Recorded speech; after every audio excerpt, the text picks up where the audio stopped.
Hello everyone, this is Jobair Mahmud, web analytics and tracking expert, top rated seller in Upwork.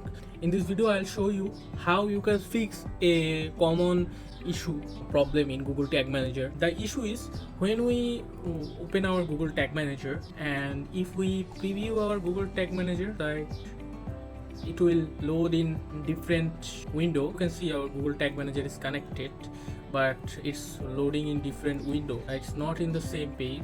I need to do a event from here.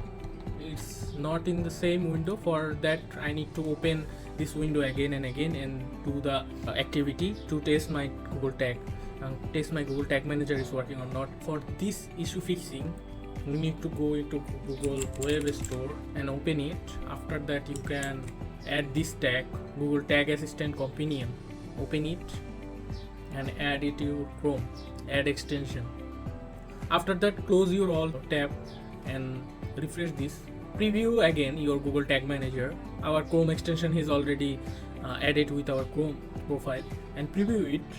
Right now you can see our new window is loading into one tab and I can do a activity from here. It's very time saving for me.